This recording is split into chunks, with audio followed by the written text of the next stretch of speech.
Tout le monde à l'entreprise s'est moqué de la pauvre fille de la campagne, mais le patron est tombé fou amoureux en la voyant.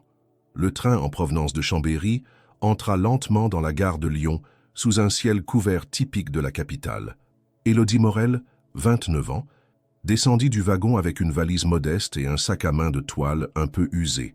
Ses bottines en cuir brun étaient bien cirées, mais son manteau beige jurait légèrement au milieu des passants aux vêtements griffés.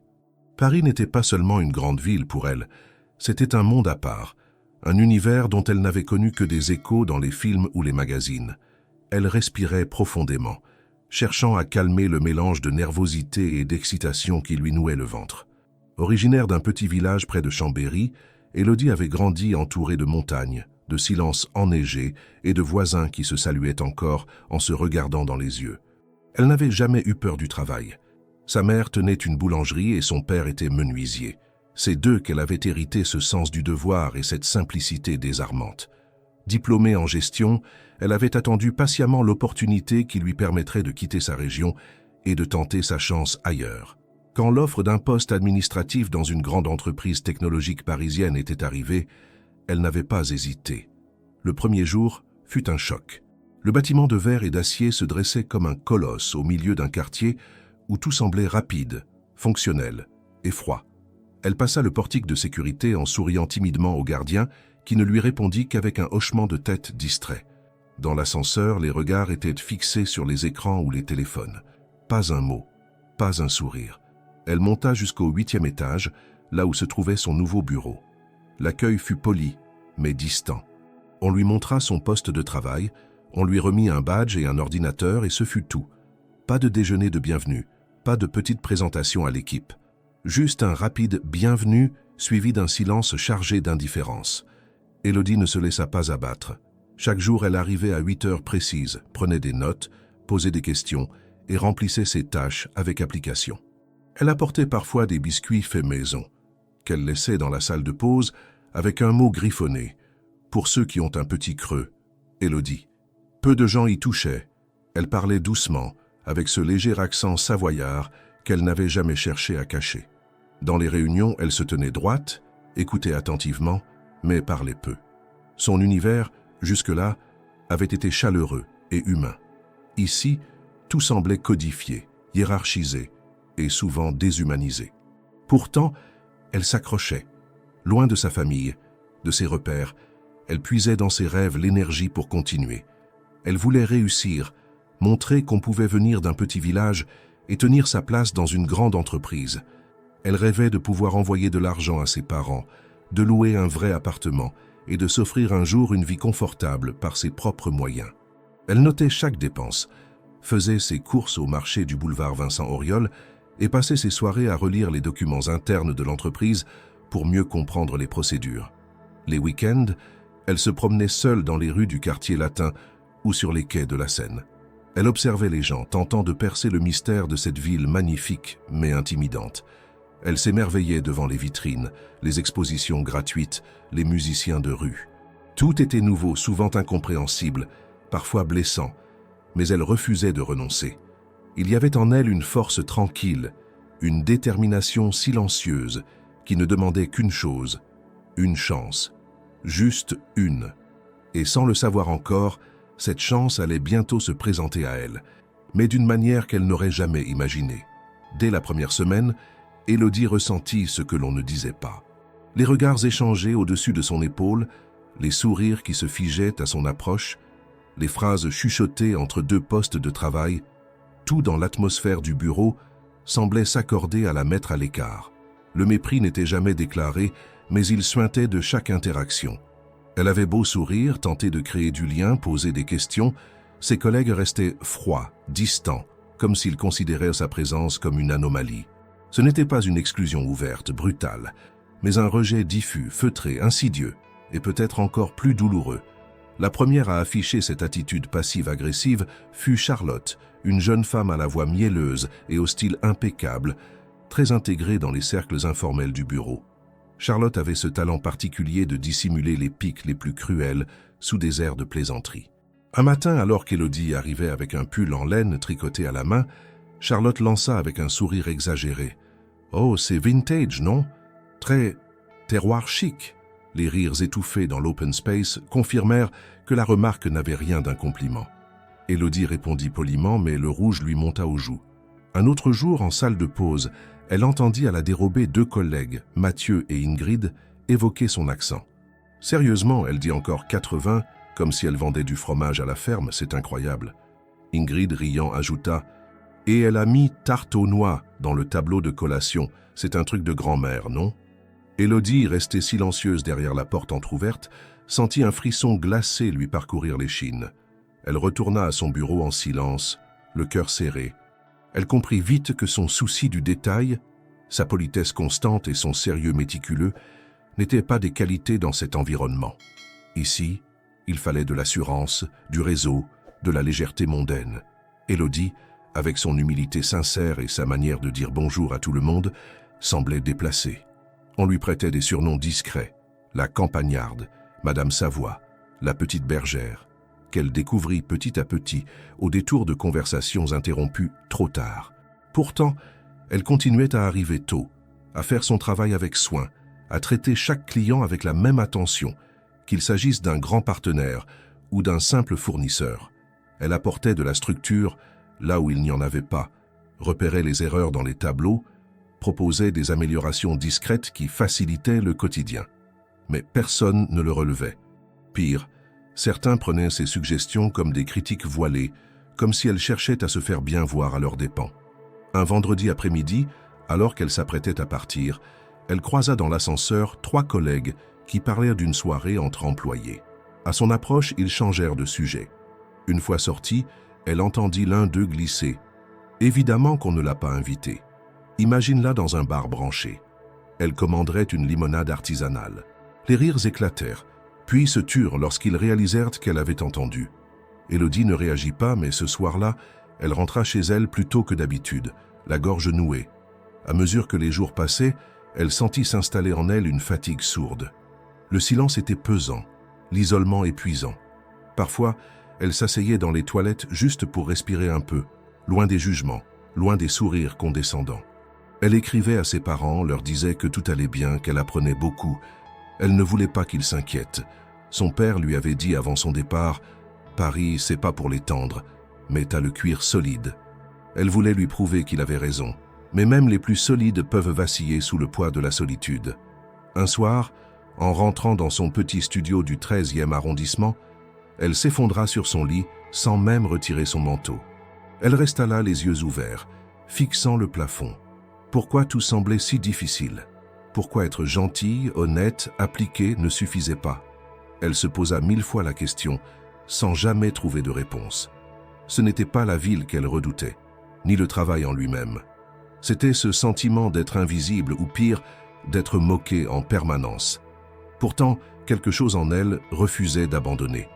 Chaque matin, elle se levait, préparait son thermos de thé, relisait les consignes de la veille, ajustait son chignon devant le miroir. Elle se répétait qu'elle n'était pas venue pour plaire, mais pour apprendre, pour évoluer, pour se construire un avenir. Que peut-être un jour quelqu'un remarquerait ses efforts, verrait au-delà du vernis, entendrait ce que les autres se contentèrent de railler. Et si personne ne le faisait, elle continuerait quand même.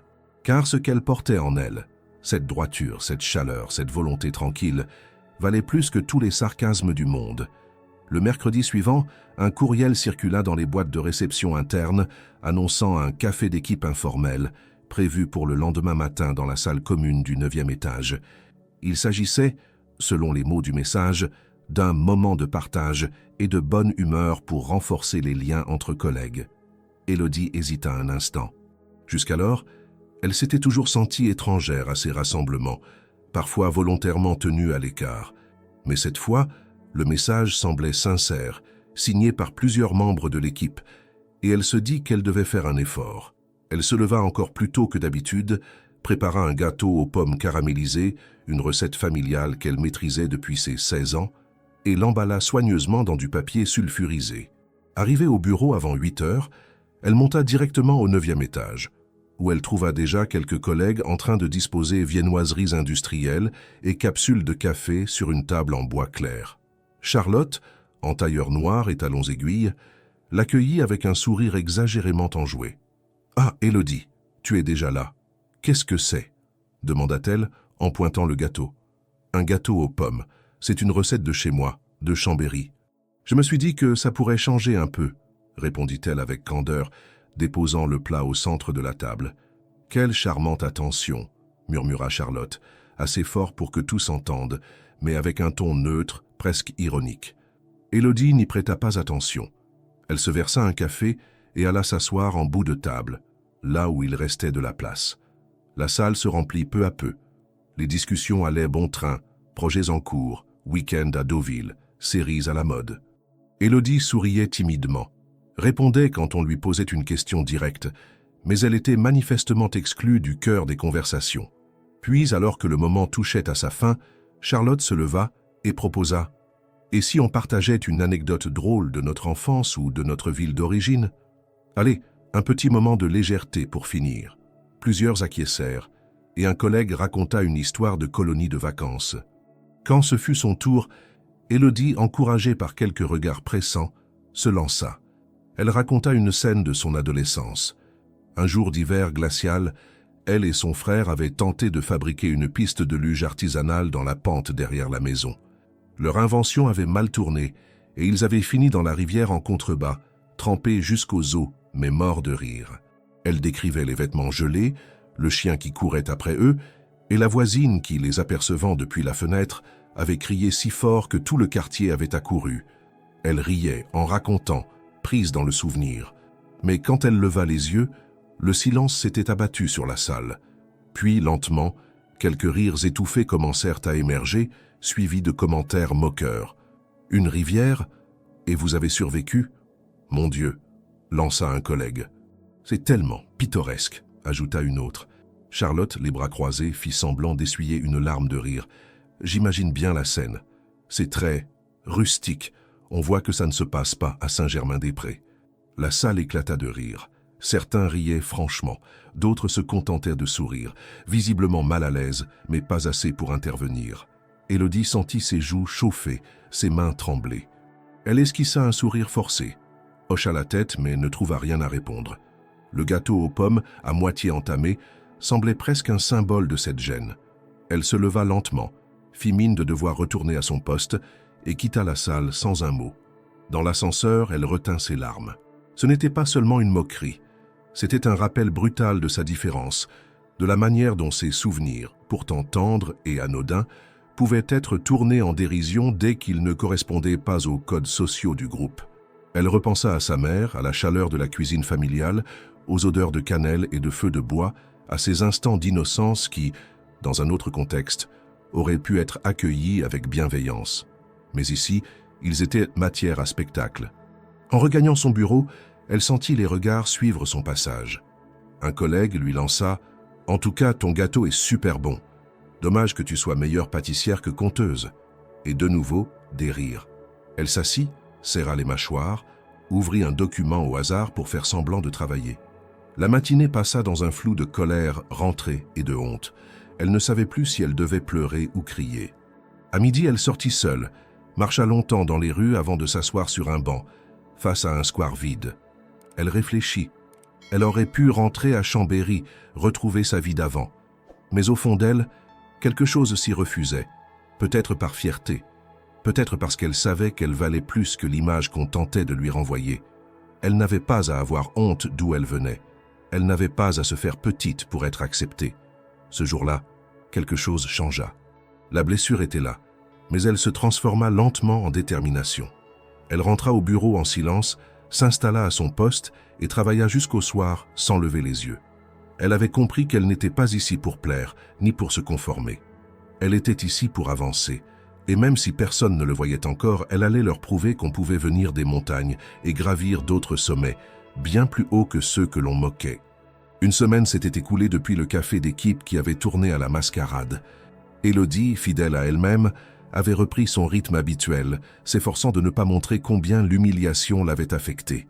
Chaque matin, elle franchissait les portes de verre de l'entreprise avec la même régularité, déposait son sac à main près de son bureau et lançait son ordinateur, déjà connecté aux tâches en attente. Elle évitait les conversations inutiles, répondait avec politesse mais ne cherchait plus à s'intégrer. Un mur invisible s'était dressé entre elle et le reste de l'équipe. Ce n'était pas un rejet ouvert, mais un retrait volontaire. Elle se protégeait. C'était un mercredi pluvieux.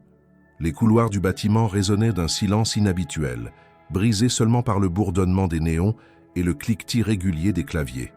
Vers 10 heures du matin, Élodie descendit au rez-de-chaussée pour remettre des documents à la réception.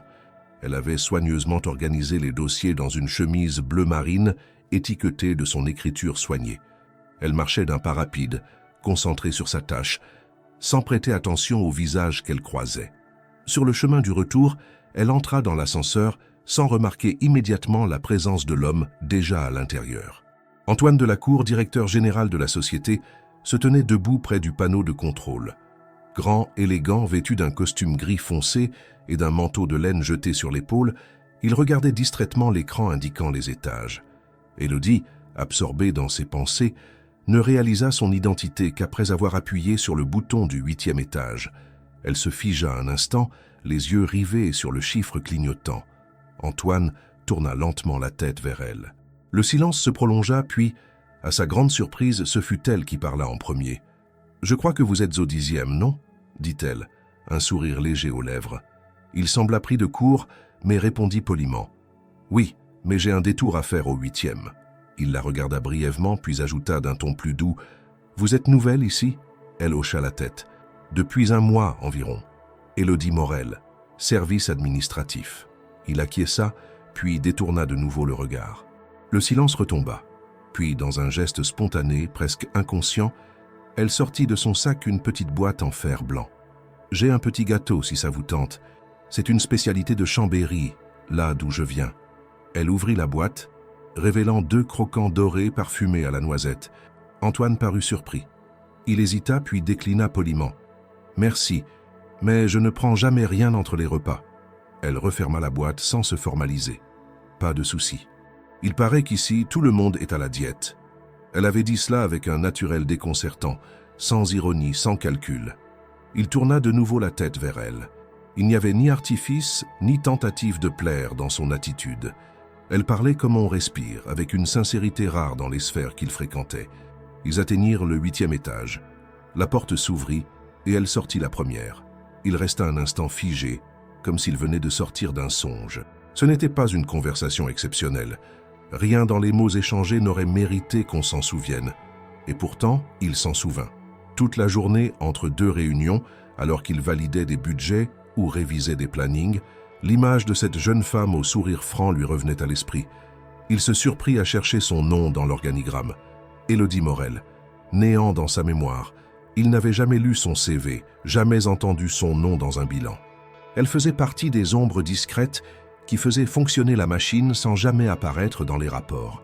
Ce soir-là, en quittant son bureau plus tard que d'habitude, il croisa à nouveau Élodie dans le hall. Elle semblait fatiguée, les épaules légèrement tombantes, mais elle lui adressa un signe de tête respectueux. Il répondit d'un hochement de tête. Ce fut tout. Mais ce tout, dans son monde fait de conventions et de non-dits, valait plus que de longues phrases. Il remonta dans sa voiture de fonction avec une sensation étrange au creux de l'estomac, une chaleur discrète, presque oubliée. Les jours suivants, il la vit passer dans les couloirs, toujours seule, concentrée, silencieuse. Il l'observait discrètement, notant des détails que personne ne remarquait. La manière dont elle remettait de l'ordre dans les classeurs partagés, ses réponses patientes aux fournisseurs agacés, la précision avec laquelle elle reformulait les comptes rendus. Elle ne cherchait pas à se faire remarquer. Et c'était précisément cela qui l'intriguait. Dans un univers où tout le monde jouait un rôle, elle semblait, elle, ne porter aucun masque. Un matin, il demanda à sa secrétaire « Qui s'occupe du classement des factures entrantes ?» Elle répondit sans hésiter « Élodie Morel. Elle a proposé un système de codage qui a réduit les erreurs de saisie de 30%. » Il hocha la tête, dissimulant son intérêt. Il ne dit rien, mais intérieurement, une certitude commençait à naître. Cette jeune femme avait quelque chose de différent. Et dans ce monde saturé de superficialité, cette différence devenait soudain terriblement précieuse. Depuis leur rencontre fortuite dans l'ascenseur, quelque chose avait changé dans la routine discrète d'Élodie. Elle n'aurait su dire quoi, mais elle sentait parfois un regard sur elle lorsqu'elle marchait dans les couloirs, Un regard qui n'avait rien de moqueur ni de supérieur, un regard d'attention silencieuse. Elle continuait à travailler avec le même sérieux, la même minutie, la même ponctualité. Pourtant, des détails subtils lui échappaient de moins en moins. Lorsqu'elle déposait un rapport dans la boîte des services de direction, elle croisait parfois Antoine au loin, qui semblait changer de trajectoire pour passer près d'elle. Il ne disait rien, se contentait d'un discret hochement de tête, mais son regard s'attardait légèrement, juste assez pour qu'elle en prenne conscience. Dans les jours qui suivirent, Antoine Delacour commença à prêter une attention nouvelle à tout ce qui concernait Élodie. Il n'avait pas encore formulé clairement ce qu'il ressentait, mais il savait que quelque chose l'attirait dans cette jeune femme, quelque chose de profondément inhabituel dans son quotidien millimétré. Ce n'était ni la beauté, ni l'intelligence, ni même la compétence, bien qu'elle possédât les trois, mais plutôt une forme de simplicité noble, de sincérité tranquille qui détonnait dans les bureaux glacés de la société. Il remarqua qu'elle arrivait toujours la première, que son bureau était rangé au millimètre près, qu'elle n'oubliait jamais un nom, une date, une tâche. Il vit un jour, depuis la fenêtre de son bureau, Élodie aider un livreur à porter un colis encombrant alors que d'autres collègues détournèrent les yeux. Il vit aussi à plusieurs reprises ses efforts pour intégrer les réunions sans jamais s'imposer, sa façon de noter les idées des autres avant de proposer les siennes, une forme de respect que peu de cadres supérieurs maîtrisaient encore. Mais ce qui marqua réellement Antoine fut une scène qu'il observa sans être vu. Un après-midi, il longeait le couloir du 8e étage quand il aperçut Élodie assise seule à la cafétéria, un dossier ouvert devant elle. 3 collègues passèrent près d'elle sans un mot. Elle leur sourit poliment. Ils ne répondirent même pas. Quelques instants plus tard, elle referma doucement son dossier, regarda sa montre, rangea ses affaires et retourna à son poste. Le tout avec une dignité si calme qu'il en fut frappé. Il resta un moment planté là, incapable de bouger. Ce soir-là, chez lui, dans son appartement aux murs décorés d'œuvres d'art abstraites, il se surprit à penser à elle. Pas comme un patron pense à une employée, mais comme un homme pense à une présence douce et incomprise. Il tenta de se reconcentrer sur ses dossiers, sur les projets en cours, sur les réunions prévues, mais son esprit dérivait toujours vers elle. Il se demandait ce qu'elle lisait le soir, ce qu'elle écoutait en rentrant chez elle, ce qu'elle pensait de ce monde froid où elle s'était installée avec tant de courage. Le lendemain, il convoqua une réunion avec les chefs de service. Il n'était pas rare qu'il initie des projets pilotes, des essais organisationnels pour améliorer la performance de l'entreprise. Mais cette fois, il avait une idée bien précise. Il souhaitait monter une nouvelle équipe, plus agile, pour répondre à des demandes spécifiques de partenaires étrangers. Il voulait y intégrer des profils atypiques, venus de différents services. Quand il prononça cette phrase, plusieurs regards se tournèrent vers les habituels favoris du bureau, des collaborateurs issus des grandes écoles, toujours bien habillés, très connectés. Mais Antoine ne donna aucun nom. Il écouta les suggestions, hocha la tête, puis dit simplement « Je reviendrai vers vous avec ma propre sélection ». Personne ne réagit ouvertement, mais l'agitation monta dès qu'il quitta la pièce. Quelques heures plus tard, alors qu'il relisait un dossier dans son bureau, il prit une feuille blanche et écrivit sans même réfléchir « Élodie Morel ». Il n'avait jamais agi ainsi. Il connaissait les règles, les codes, les implications. Mais il sentait confusément qu'il ne s'agissait pas d'un simple geste de reconnaissance. Il ne voulait pas seulement lui donner une opportunité. Il voulait comprendre ce que cette jeune femme, que personne ne regardait, avait su éveiller en lui. Une faille peut-être, ou une lumière qu'il croyait éteinte depuis longtemps. De son côté, Élodie continuait à vivre ses journées comme une suite d'épreuves à franchir avec dignité. Elle ne savait rien des regards du directeur, des observations silencieuses, des décisions en gestation. Elle sentait parfois qu'un vent nouveau soufflait, mais refusait de nourrir de faux espoirs. Elle s'était promis de ne plus attendre rien de personne. Mais le destin parfois prépare ses réponses dans le secret des couloirs. Et pour elle, la réponse approchait. Le lundi suivant, dès les premières heures de la matinée, un frémissement particulier parcourut les couloirs de l'entreprise. Une note interne circulait discrètement parmi les équipes. Antoine Delacour, le directeur général, lançait un nouveau projet pilote à destination du marché germanophone. Un projet stratégique, à fort potentiel, directement rattaché à la direction. Tous savaient ce que cela signifiait. Une visibilité immédiate, un tremplin pour ceux qui y participeraient, une ligne décisive sur un CV, et surtout une occasion unique de travailler au plus près du directeur dans une cellule restreinte. Comme à chaque lancement de ce genre, les rumeurs commencèrent à enfler. Les noms des collaborateurs les plus en vue étaient prononcés avec insistance dans les bureaux. Charlotte, Mathieu, Ingrid, ceux qui fréquentaient les cercles informels du pouvoir, ceux qui savaient se rendre visibles. Élodie n'y prêta pas attention. Elle n'avait jamais été sollicitée pour un tel projet. Elle n'avait ni les contacts, ni les codes, ni le réseau. Elle considérait tout cela comme appartenant à un autre monde que le sien. Pourtant, ce même matin, à 9 heures précises, alors qu'elle répondait à un fournisseur au téléphone, son écran clignota avec une notification interne « Réunion avec Antoine Delacour, salle A302, 10h30 ». Elle crut d'abord à une erreur. Elle vérifia 2 fois le nom de l'expéditeur. Puis, avec une certaine appréhension, elle accepta l'invitation. À 10h25, elle se rendit dans la salle désignée. La pièce, sobre et lumineuse, donnait sur une cour intérieure silencieuse. Antoine arriva avec 2 minutes de retard, sans attacher-case, vêtu d'une chemise blanche à col ouvert et d'un regard franc. Il referma la porte derrière lui, tira une chaise, s'assit face à elle. Élodie, droite, les mains jointes sur ses genoux, attendait, tendue mais concentrée. « Merci d'être venue, Élodie, dit-il calmement. Elle hocha la tête. Il poursuivit sans détour. « J'ai suivi votre travail ces dernières semaines. Votre rigueur, votre capacité à structurer, votre attention aux détails, ce sont des qualités rares. » Elle resta silencieuse, prise entre l'étonnement et la crainte. Il ne s'agissait pas d'un compliment de courtoisie. Son ton était trop précis, trop direct. Il sortit alors une chemise fine de sa sacoche posée au sol, la déposa devant elle. « Je lance une équipe réduite pour un projet stratégique. J'aimerais que vous en fassiez partie. » Elle cligna des yeux, cherchant les mots. « Moi? Mais je ne parle pas allemand et je ne suis pas du tout... » Il la coupa gentiment. « Ce n'est pas ce qu'on attend de vous.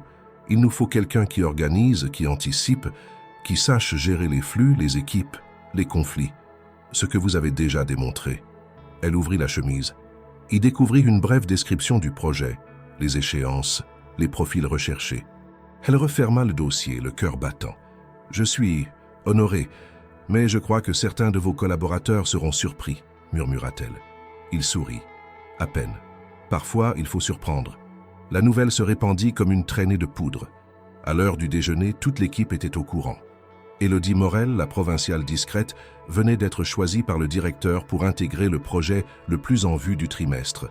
L'indignation était palpable, bien que jamais ouverte. Charlotte, en particulier, afficha une mine faussement ravie en la croisant dans le couloir. « Bravo, Élodie, tu dois être très fière. » Elle articula chaque mot avec une lenteur étudiée, puis s'éloigna sans attendre de réponse. D'autres collègues la saluèrent plus que d'ordinaire, certains avec curiosité, d'autres avec ce mélange d'ironie et de suspicion qui marque les ambiances toxiques. Mais Élodie, cette fois, ne se laissa pas ébranler. Elle savait que cette opportunité n'était pas un cadeau tombé du ciel. Elle savait ce qu'elle avait accompli, même si personne ne l'avait vu, et elle comprenait maintenant que quelqu'un au sommet l'avait vue. Ce regard avait tout changé. Dès le lendemain, elle fut intégrée aux réunions préparatoires. La salle de réunion temporaire se situait à 2 étages du sien. Chaque matin, elle quittait son bureau habituel pour se rendre dans cet espace nouveau, plus neutre, plus silencieux, où elle retrouvait Antoine et les 3 autres membres sélectionnés. Ils travaillaient à huis clos. L'équipe devait établir une méthode de contact client innovante, analyser les processus logistiques entre Paris et Munich, préparer une documentation complète en 1 mois. Antoine, présent à chaque étape, animait les échanges avec précision, mais sans autoritarisme. Il écoutait, il questionnait, et surtout il laissait Élodie parler. Elle proposait, organisait, synthétisait. Rapidement, même les autres membres de l'équipe commencèrent à s'appuyer sur elle. Un jour, alors qu'il terminait une session de travail tardive, Antoine la raccompagna jusqu'à l'ascenseur. Ils restèrent silencieux un moment, puis il dit « Vous avez une clarté d'esprit qui fait du bien. » Elle le remercia simplement, le regard droit. Elle sentait que la frontière entre le professionnel et le personnel devenait plus floue à chaque échange. Mais il n'y avait ni sous-entendu, ni geste déplacé. Juste une tension douce, une forme de reconnaissance mutuelle. Dans les couloirs, les regards avaient changé. Certains étaient plus appuyés, d'autres plus froids. Mais elle avançait. Elle sentait enfin que sa voix comptait, que son travail avait un poids. Et surtout, qu'au cœur de cet univers qui l'avait rejeté, elle commençait à faire sa place. Non pas grâce à des alliances ou des artifices, mais grâce à ce qu'elle était profondément. Et cela, personne ne pourrait jamais le lui retirer. Au fil des jours, la salle de réunion du projet pilote devint un microcosme où les tensions habituelles des bureaux semblaient suspendues. Loin des rumeurs du 8e étage, Élodie trouva dans cet espace un certain apaisement, un terrain neutre où ses idées étaient écoutées pour ce qu'elles valaient réellement. Antoine, méthodique et concentré, veillait à ce que chacun ait la parole, mais il y avait chez lui une attention particulière lorsqu'Élodie s'exprimait. Il la regardait toujours en face, prenait des notes lorsqu'elle parlait et n'hésitait pas à reprendre certaines de ses formules dans les documents officiels du projet. Leur proximité, bien que strictement professionnelle, devint palpable. Quand elle entrait dans la pièce, il levait toujours les yeux de son ordinateur. Parfois, ils échangeaient un regard silencieux avant même le début des discussions. Rien de démonstratif, mais une complicité discrète s'installait. Élodie, sans se l'avouer totalement, attendait ces réunions avec une impatience nouvelle. Non pas pour fuir les couloirs pleins de soupçons, mais parce qu'enfin elle se sentait pleinement reconnue, libre de contribuer sans filtre. Lors d'une session particulièrement intense, où l'équipe devait résoudre un blocage technique sur la logistique transfrontalière, Élodie proposa une solution inspirée du fonctionnement d'une ancienne coopérative agricole qu'elle avait étudiée durant ses études. L'idée, à première vue anachronique, fut accueillie avec scepticisme. Mais elle argumenta avec une clarté telle que le silence s'installa dans la pièce. Antoine se pencha légèrement vers elle, croisa les doigts et dit simplement « Montrez-moi comment ça fonctionnerait ». Elle se leva, prit un feutre, dessina un schéma au tableau blanc, expliquant étape par étape comment mutualiser certaines opérations tout en réduisant les délais. Quand elle eut terminé, personne ne parla immédiatement. Puis, l'un des collègues déclara « C'est brillant ». Antoine acquiesça lentement, les yeux toujours fixés sur le tableau. « Vous venez peut-être d'économiser 3 semaines de travail ». Ce fut ce jour-là que le regard qu'on portait sur elle au sein même de l'équipe commença à changer. Les collaborateurs qui jusque-là voyaient en elle une présence périphérique commencèrent à lui poser des questions, à lui demander des éclaircissements, à la considérer comme une pièce centrale du groupe. Antoine, quant à lui, se surprit à sourire plus souvent. Son visage, d'ordinaire fermé, se détendait lorsqu'elle entrait dans la pièce. Il lui arrivait de prolonger les réunions pour poursuivre une idée ou de lui envoyer tard le soir un article à lire, accompagné d'un simple commentaire « Je pense que cela vous intéressera ». Élodie répondait toujours avec courtoisie, mais elle sentait que quelque chose changeait. Un lien se tissait, imperceptible mais profond. Elle le percevait dans la manière dont il l'écoutait, dans les silences partagés sans gêne, dans cette forme de respect mutuel qui ne demandait pas à être nommée. En dehors de la bulle du projet, cependant, les choses étaient moins simples. Dans les couloirs, les regards étaient devenus plus appuyés. Certains murmuraient à son passage, d'autres affectaient l'indifférence, mais l'ambiance avait changé. La nouvelle de son implication dans le projet stratégique avait attisé bien des jalousies. Des collègues autrefois aimables se montraient désormais froids, voire passivement hostiles. On remettait en cause sa légitimité. On insinuait que son ascension rapide ne pouvait être due qu'à une proximité avantageuse avec la direction. Élodie, blessée mais déterminée, décida de ne pas entrer dans ces jeux. Elle savait que répondre, même par des démentis, revenait à alimenter les ragots. Elle se réfugia dans le travail, dans cette force tranquille qu'il avait toujours portée. Elle passait ses soirées à perfectionner les rapports, à relire les courriels importants, à organiser les échéances. Et dans ce dévouement, elle trouvait une forme de sérénité. Ce qu'elle construisait ne reposait pas sur un sourire, mais sur des compétences concrètes, sur une intelligence silencieuse que le temps finirait bien par imposer. Antoine observait tout cela. Il n'était pas dupe. Il entendait les bruits de couloir, les remarques à demi-mot, les insinuations, mais il n'intervenait pas. Il avait appris que dans ce genre de milieu, la meilleure réponse n'était pas la confrontation, mais la constance. Et Élodie incarnait cette constance avec une élégance rare. Cela le troublait. Il se découvrait sensible à sa présence, inquiet de ses silences, attentif à ses expressions. Un jour, il la surprit seule dans la salle de réunion vide, relisant un tableau de chiffres. Elle avait l'air fatiguée. Il s'approcha lentement et demanda, presque timidement, « Vous tenez le coup ?» Elle releva les yeux, surprise, puis répondit, « Je suis habituée.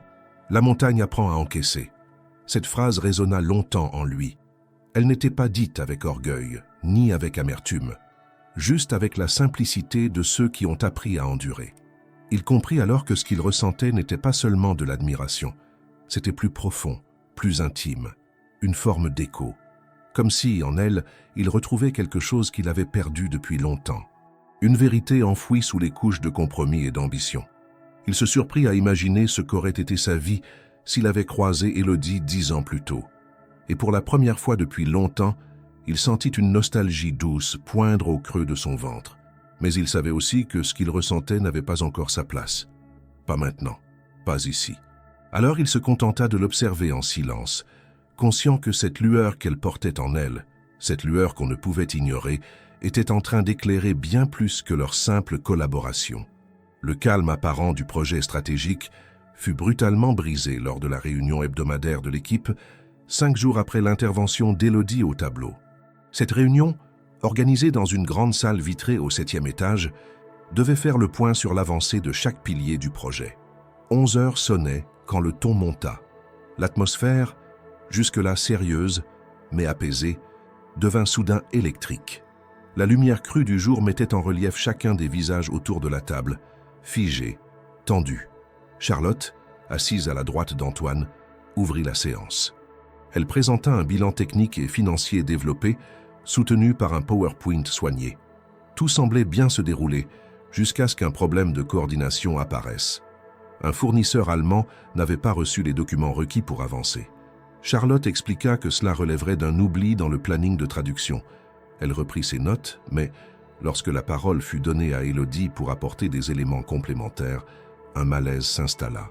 Élodie s'éclaircit la voix, apporta des précisions sur le processus d'envoi, montra que le retard n'était pas d'origine administrative, mais lié à une double vérification, destinée à éviter des erreurs de traduction technique. Elle proposait un ajustement du flux basé sur la matrice de responsabilité qu'elle avait mise au point plus tôt dans la semaine. Son intervention était précise, justifiée et méthode. Mais avant même qu'elle n'achève sa démonstration, la voix de la collègue à sa gauche s'éleva tranchante. « Pardon de vous interrompre, Élodie, mais c'est un peu cliché. Votre raisonnement de campagne. On ne travaille pas dans une ferme ici. Ce n'est pas en pensant comme à la maison que nous allons gérer des contrats internationaux. Votre approche est rustique. » Un silence d'une dureté crue s'abattit. Anton, normalement animé d'une maîtrise impassible, ressentit une tension immédiate. Il sentit l'air dans la salle se figer. Les regards se tournaient vers Élodie. Quelques murmures vinrent, complices des critiques. Le terme « rustique » fut murmuré par certains avec une suffisance discrète. D'autres affichèrent des mines gênées. Charlotte posa calmement son stylo sur la table, prit une respiration mais resta immobile dans son siège, observant Élodie. La jeune femme, ébranlée, sentit d'abord l'envie de fuir, de s'effondrer. Elle déglutit, réprima un tremblement dans la voix. Elle essaya de répliquer, de défendre son travail, de justifier sa méthode. Mais la politesse l'en empêcha. Elle resta silencieuse, retenant ses mots, retenue entre colère et dignité. Antoine se leva alors, brisa le silence. « C'est suffisant. » Son ton, grave mais mesuré, coupa net toute tentative de relance. Il regarda Charlotte dans les yeux, un regard prononcé, sans phare. Elle retira ses lunettes, se frictionna les tempes et se tut. Puis, il se tourna vers Élodie. Il inspira profondément, comme pour contenir son émotion, puis dit « Élodie, vous avez apporté des données et une méthode, fondée sur une expérience réfléchie. Si vous le permettez, nous allons reprendre votre matrice et l'intégrer dans le processus de coordination. Elle répond parfaitement à notre besoin. » Il sourit subtilement, encourageant. Ce sourire, rarissime de sa part en situation tendue, allégea l'atmosphère. Élodie sentit ses épaules se détendre. Un écho de reconnaissance vibrait en elle. Charlotte baissa les yeux. Les autres membres, soudain conscients d'avoir franchi une limite, évitèrent les regards. Ingrid hocha la tête, discrètement. Mathieu détourna le regard, visiblement mal à l'aise. L'esprit de corps avait reflué. Antoine conclut la séance, mais ne quitta pas immédiatement la salle. Il attendit que l'agitation se dissipe, que chacun reprenne sa place, que les regards se stabilisent. Et puis il prit la parole à nouveau, d'un ton empreint de gravité. Dans cette salle, nous travaillons sur des partenariats sérieux et globaux. Ce que vous apportez chacun, ce sont des solutions, des méthodes, des compétences. Que ces compétences soient issues d'un parcours atypique importe peu. Ce qui compte, c'est qu'elles fonctionnent et qu'elles unissent notre équipe. La tension retomba, mais elle laissa des traces. Élodie, en raccompagnant les dossiers dans son sac, sentit les regards posés sur elle avec plus de respect que jamais. Ce n'était plus seulement une simple participante, sa posture avait imposé la reconnaissance. Antoine, quant à lui, la vit se lever, rasseoir ses effets, reprendre sa place, le dos redressé malgré la blessure. Il sut à ce moment-là que cette blessure qui venait d'être infligée deviendrait un point tournant, non seulement pour elle, mais pour tous. De la salle de réunion, ils sortirent ensemble. Il l'attendit silencieusement, lui ouvrit la porte et lui adressa un simple « Merci ». Elle répondit d'un hochement discret. Aucun mot d'explication n'était nécessaire.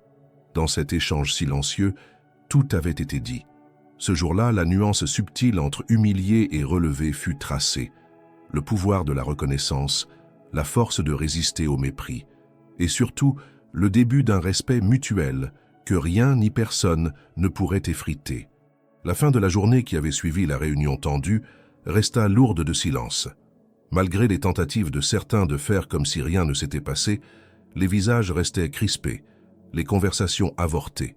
Les portes se refermaient un peu plus vite que d'habitude.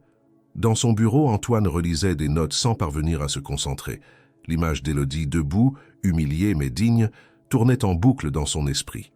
Il se demandait pourquoi cette scène l'avait atteint aussi profondément. Ce n'était pas la première fois qu'il assistait à une injustice dans une réunion, ni qu'il intervenait pour la rectifier. Pourtant, il sentait que quelque chose en elle avait remué une mémoire longtemps enfouie. Le soir venu, il resta seul après le départ de son équipe. Le silence du bâtiment vidé de ses voix résonnait comme un écho de sa propre agitation intérieure.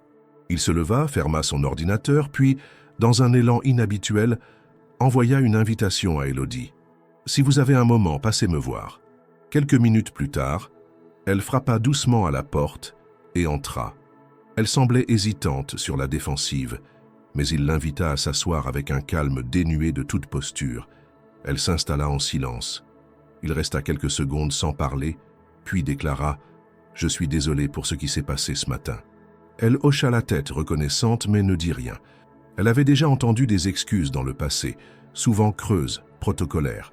Il reprit d'un ton plus personnel « Ce n'est pas seulement pour vous défendre que je suis intervenu. C'est aussi parce que ça m'a rappelé quelque chose que je n'ai jamais dit à personne ici. » Il se leva, fit quelques pas dans le bureau, puis s'appuya contre la bibliothèque. Son regard se perdit un instant dans les volumes reliés. « Je suis né dans un petit village près de Limoges. 140 habitants. Une école avec une seule classe. Mon père était maçon, ma mère couturière. J'ai grandi dans une ferme reconvertie en maison d'habitation. On chauffait au bois, on n'avait pas Internet, et j'ai mis les pieds à Paris pour la première fois à 17 ans. » Élodie le regardait, interdite.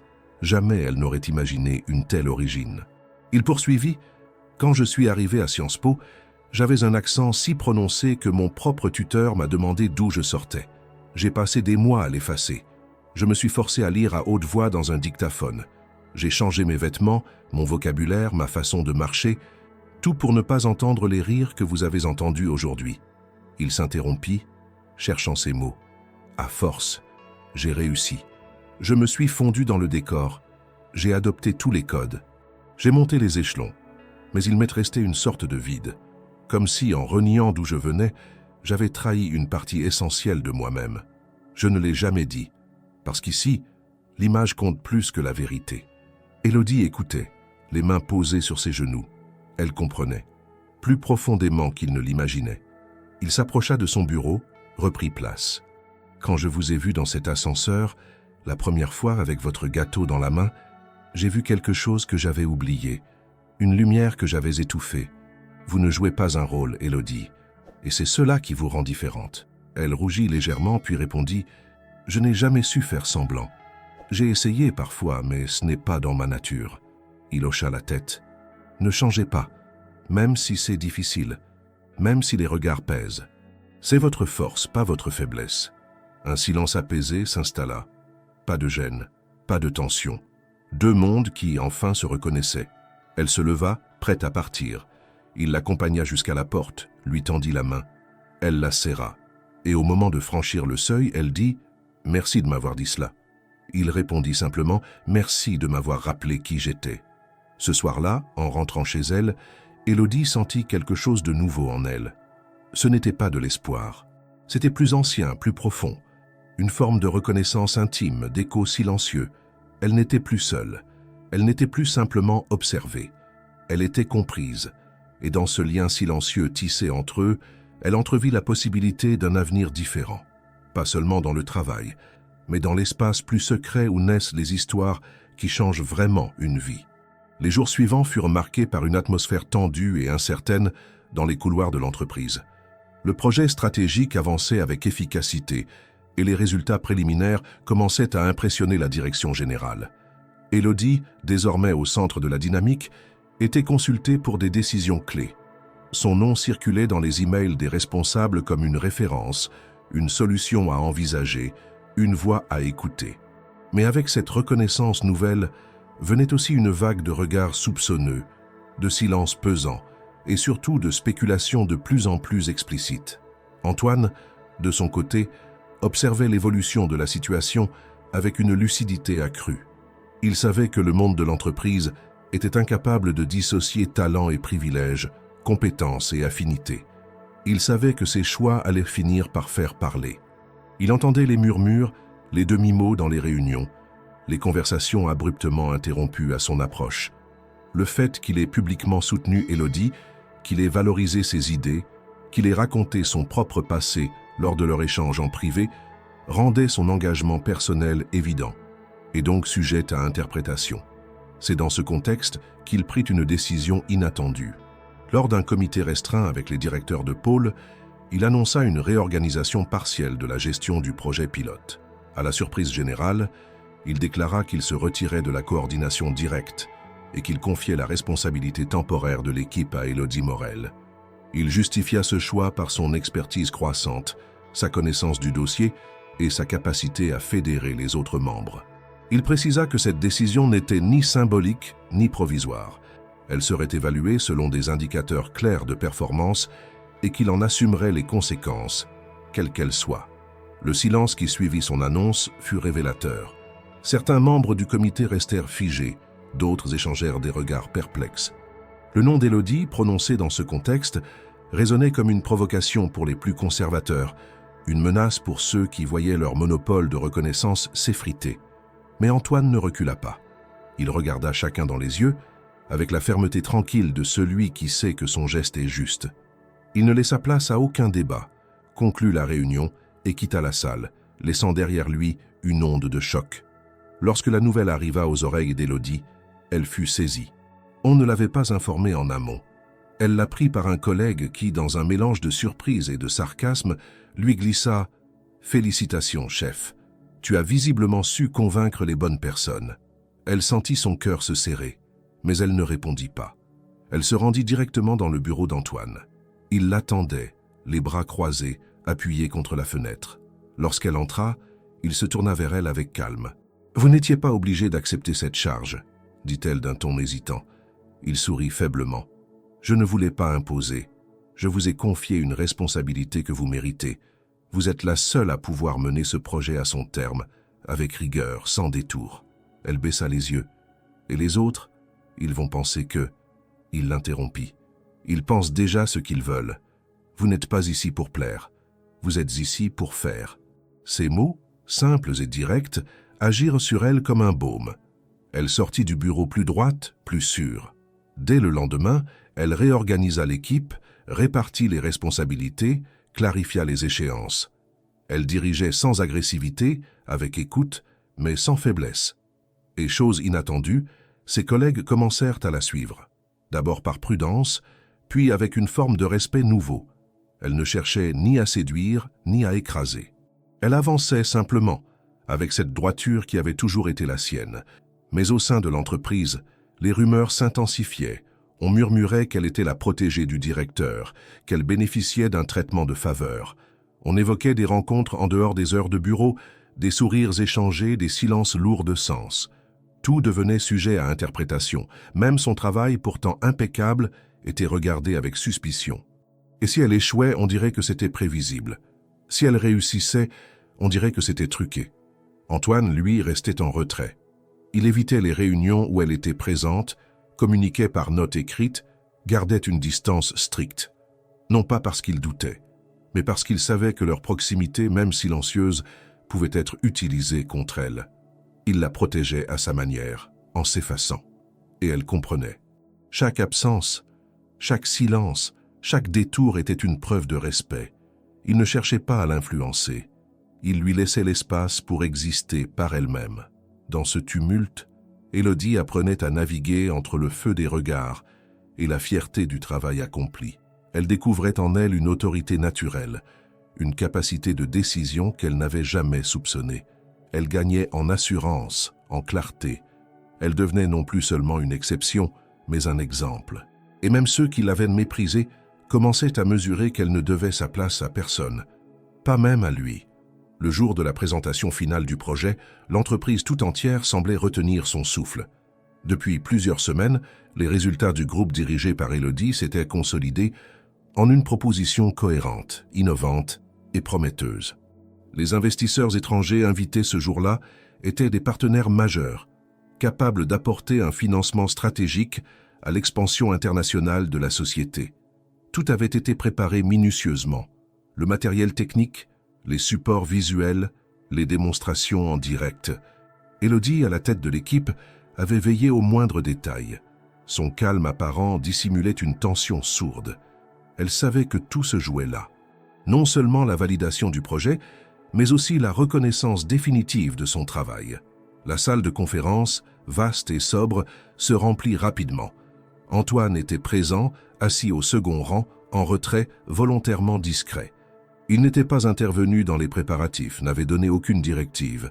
Son silence avait été constant depuis la nomination d'Élodie comme responsable. Il respectait son autonomie, mais son regard trahissait une vigilance émotionnelle intense. Chaque mouvement d'Élodie, chaque mot prononcé serait observé avec plus d'attention que jamais. Car au-delà du projet, c'était elle que l'on allait juger. La présentation commença. Élodie s'avança au pupitre avec une assurance tranquille. Sa voix claire remplit la salle. Elle expliqua la genèse du projet, les défis rencontrés, les solutions mises en place. Elle cita ses collègues, valorisa les contributions de chacun, s'effaçant parfois pour laisser la parole à un membre de l'équipe. Son style direct, sans fioriture, séduisit les investisseurs. Elle ne cherchait pas à impressionner par des mots, mais par la logique rigoureuse de sa démarche. Les premières réactions dans la salle furent positives, ponctuées de hochements de tête, de prises de notes. Mais alors qu'elle s'apprêtait à lancer la dernière partie de la démonstration, une anomalie survint. Le système de projection bloqua, l'écran s'éteignit, les supports disparurent, un silence de plomb s'abattit. Un membre de l'équipe technique s'approcha, paniqué, tentant de relancer le système. Élodie, surprise, resta un instant figée, puis elle comprit. Ce n'était pas un incident ordinaire. Quelqu'un avait volontairement sabordé la présentation. Les regards se croisèrent. La tension monta. L'un des fichiers clés avait été supprimé du serveur partagé. La trahison était évidente, et elle venait de l'intérieur. Certains membres de l'ancienne équipe, exclus du projet depuis sa restructuration, avaient profité de leur accès résiduel pour interférer. L'intention était claire, saboter la présentation, ruiner sa crédibilité et affaiblir indirectement Antoine. Mais Élodie ne céda pas. Elle respira profondément, se tourna vers l'assistance et dit « Nous avons préparé un dossier physique pour chaque invité. Il contient les données essentielles. Je vous invite à le consulter pendant que je vous décris de mémoire la logique du processus final. » Elle parla sans trembler. Elle redessina les tableaux à la main sur un paperboard. Elle raconta les chiffres, les calculs, les échéances, les résultats prévisionnels. Chaque mot était précis, chaque geste maîtrisé. L'incident technique, au lieu de la déstabiliser, révéla sa résilience. Au lieu d'un obstacle, cela devint une démonstration de sang-froid. À la fin de son intervention, un des investisseurs se leva et déclara « Si votre système est aussi solide que votre présence ici, je n'ai aucun doute sur sa réussite. » Des applaudissements s'élevèrent, sincères. Antoine, dans son fauteuil, sentit son cœur battre plus vite. Un mélange de fierté et d'émotion. Mais ce fut dans les dernières minutes, alors que la séance touchait à sa fin, qu'un événement inattendu bouleversa l'équilibre fragile de leur silence. Un journaliste économique présent dans la salle posa une question. « Mademoiselle Morel, votre approche semble très personnelle, très intuitive. On vous sent impliquée au-delà du cadre strictement professionnel. Est-ce que cette passion s'explique par votre lien direct avec la direction ?» Un murmure parcourut la salle. Le sous-entendu était clair. Élodie resta immobile.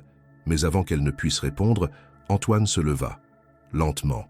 Il s'avança vers le pupitre, prit le micro des mains du modérateur et dit « C'est moi qui ai choisi Élodie pour ce projet. Je l'ai choisie parce qu'elle est brillante, rigoureuse, courageuse. Et oui, je ressens un respect profond pour elle. Un respect qui dépasse la hiérarchie.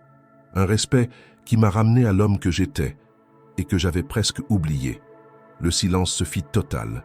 Il poursuivit. « Ce que vous voyez ici, ce n'est pas un privilège. C'est le fruit du mérite. Et si mon regard sur elle est différent, c'est parce qu'elle m'a rappelé que le talent ne se mesure pas à un accent, à une école ou à une robe bien coupée, mais à ce qu'on est capable de faire face à l'adversité. » Il rendit le micro, se retourna et quitta la salle, sans un mot de plus.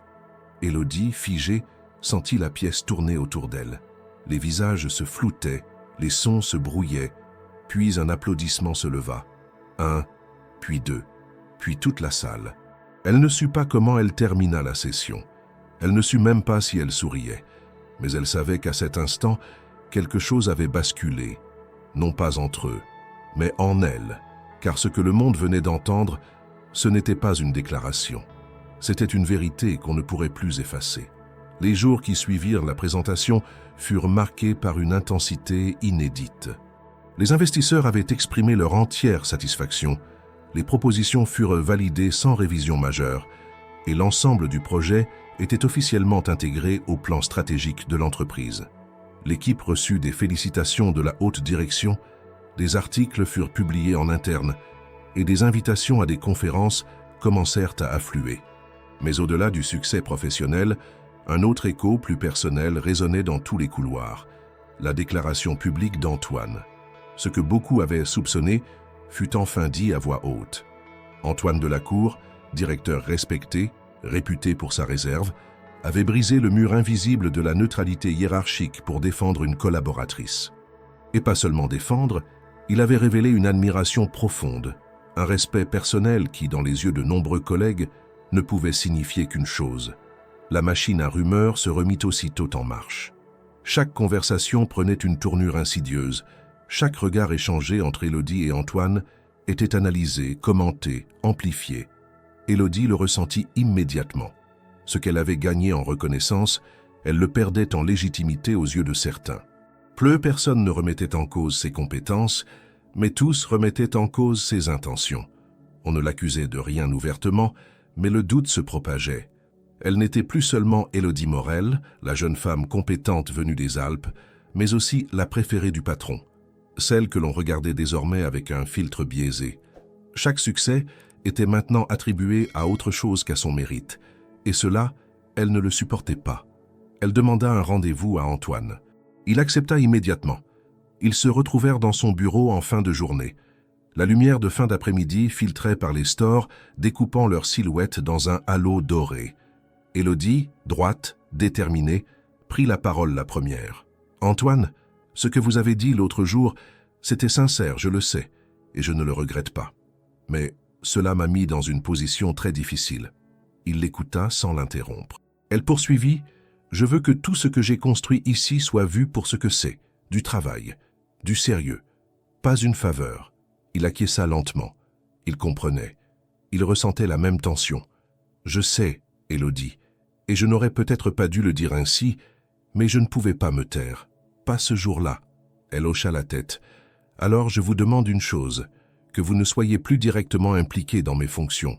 Que notre relation, quelle qu'elle soit, ne puisse plus être utilisée contre moi. Il se leva, fit quelques pas, puis se retourna vers elle. « Vous voulez que je prenne de la distance ?» Elle confirma. Il ne protesta pas. Il respectait trop sa démarche pour s'y opposer. « Très bien. Je vais demander ma mutation vers un autre pôle. Vous continuerez sans moi, et vous montrerez que ce que vous êtes ne dépend de personne. » Elle le remercia, d'une voix douce mais ferme. Ce n'était pas une rupture. C'était une décision partagée, mûrie, pour que chacun puisse retrouver sa place dans le regard des autres. La semaine suivante, la direction annonça la réorganisation des pôles. Antoine serait désormais responsable d'une division orientée vers les marchés nord-américains, un poste plus stratégique encore, mais qui l'éloignait du quotidien de l'équipe qu'il avait formée. Élodie, quant à elle, conservait son poste de chef de projet, mais sous une nouvelle direction intermédiaire. Officiellement, la transition était logique, une suite naturelle dans l'évolution des responsabilités. Mais tous savaient pourquoi elle intervenait maintenant. Les mois passèrent. La distance s'installa sans heurts. Antoine et Élodie se croisaient parfois dans les couloirs, dans les ascenseurs, dans les réunions transversales. Ils s'adressèrent la parole avec la même politesse, le même professionnalisme qu'auparavant. Mais leur regard contenait toujours cette lueur discrète, celle d'un lien suspendu, jamais rompu. Ils n'avaient rien à se reprocher, rien à regretter. Et pourtant, quelque chose restait en attente. Élodie s'était recentrée sur son travail. Elle multipliait les missions, consolidait son équipe, nouait de nouveaux contacts. Elle s'était imposée, seule, par ses résultats. Les commentaires s'étaient tus, peu à peu. On ne parlait plus d'Antoine à son propos. On parlait de ses réussites, de son efficacité, de sa capacité à fédérer. Elle avait tenu le pari le plus difficile, exister sans l'ombre de celui qui l'avait révélé. Antoine, de son côté, suivait discrètement ses avancées, lisait ses rapports, entendait les éloges, sans jamais intervenir. Il laissait le temps faire son œuvre, et dans cette séparation volontaire, ils avaient trouvé un équilibre fragile, mais nécessaire. Ils avaient choisi le respect, l'intégrité, la patience. Car ils savaient que ce qu'ils ressentaient n'avait pas besoin de se précipiter. Que si l'on voulait construire quelque chose de vrai, il fallait parfois accepter de se mettre en retrait, pour mieux revenir, un jour, quand tout serait enfin clair. Les saisons avaient tourné sur Paris. Les arbres du boulevard Saint-Michel, qui avaient vu passer Élodie au début de son parcours, étalaient désormais leur feuillage d'un vert profond sous le ciel estival. Cela faisait 6 mois que la réorganisation avait eu lieu. 6 mois pendant lesquels Élodie s'était consacrée corps et âme à ses nouvelles fonctions. Le projet qu'elle avait dirigé avait non seulement été maintenu, mais étendu à d'autres segments de l'entreprise. Elle avait formé de nouvelles équipes, instauré des protocoles repris par d'autres départements et réussi à créer un espace de confiance et d'efficacité dans un environnement autrefois hostile. Son bureau sobre mais lumineux était désormais un point de passage régulier pour les jeunes recrues venus chercher conseils ou soutien. Elle les accueillait toujours avec patience, écoutant leurs questions avec la même attention qu'elle avait jadis espéré recevoir. Ce n'était pas par revanche. Elle n'avait ni oublié ni pardonné certaines humiliations, mais elle n'en nourrissait aucune amertume. Elle avait compris que le changement ne se construisait pas par confrontation, mais par transformation. Et c'était cette transformation, patiente, lente, mais irréversible, qu'elle incarnait désormais. Un matin, un courrier officiel arriva sur son bureau. Il portait l'en-tête de la direction générale. Élodie l'ouvrit avec prudence. À l'intérieur, une lettre signée du PDG lui annonçait sa nomination en tant que responsable permanente de la coordination des projets européens. Ce n'était pas une surprise totale. Les résultats parlaient pour elle depuis longtemps. Mais l'officialisation de cette reconnaissance la toucha plus qu'elle ne l'aurait admis. Elle posa la lettre devant elle, ferma les yeux un instant. Elle repensa à son arrivée à Paris, à la solitude des débuts, au sourire condescendant, aux moqueries silencieuses. Elle pensa aussi à l'ascenseur, au petit gâteau qu'elle avait tendu avec innocence, et à ce regard étonné d'Antoine, le tout premier à la voir autrement. Ce jour-là, elle termina plus tôt que d'habitude. En quittant le bâtiment, elle prit un chemin inhabituel. Ses pas la menèrent naturellement vers le jardin du Luxembourg. Elle ne savait pas vraiment pourquoi, mais une intuition la guidait. Elle marcha lentement sous les allées bordées de statues, salua un vieux monsieur qui lisait Le Monde sur un banc, observa les enfants jouer autour du bassin. Elle s'assit enfin sur un banc vide face au grand parterre fleuri. L'air était doux. Paris semblait pour une fois ralentir son rythme. Et puis elle le vit. Il marchait vers elle, vêtu simplement, sans la tension de l'homme pressé qu'il avait toujours été. Il souriait, un sourire qu'elle n'avait pas vu depuis longtemps. Pas celui des couloirs polis et professionnels. Un sourire vrai, apaisé. Il s'assit à côté d'elle sans un mot.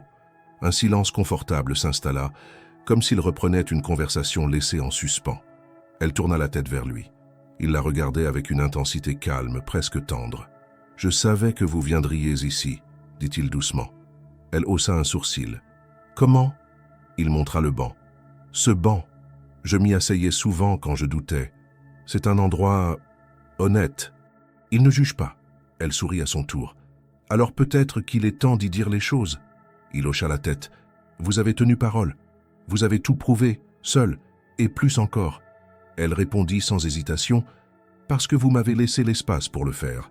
Vous m'avez regardé comme personne ne l'avait fait. » Ils restèrent là longtemps à évoquer les souvenirs, les silences, les gestes restés en suspens. Il lui parla de sa nouvelle division, des voyages à venir, des ambitions toujours renouvelées. Elle lui parla de son équipe, des jeunes talents qu'elle formait, des projets qu'elle rêvait de lancer. Il n'avait de plus besoin de se cacher, plus besoin de se justifier. Le respect était établi, la reconnaissance scellée. Ce qu'ils partageaient n'était pas une passion effervescente, mais une complicité tissée dans l'épreuve et la patience. Alors, lorsqu'il lui tendit la main, elle la prit sans hésiter. Ils se levèrent ensemble, quittèrent le jardin à pas lents. Ils n'avaient rien à prouver à personne. Leur lien ne naissait pas d'un coup de foudre, mais d'une vérité éprouvée, d'une fidélité à ce qu'ils étaient l'un pour l'autre depuis le début. Deux êtres que la vie avait rendus plus forts, non par l'ambition ou le pouvoir, mais par le respect et la lumière que chacun avait révélé chez l'autre. Ils marchèrent côte à côte, sans précipitation, dans une ville qui enfin les accueillait autrement, comme deux égaux, comme deux âmes ayant trouvé leur place. Et peut-être, oui, quelque chose de plus que cela, quelque chose qui n'avait plus besoin d'être dit pour exister.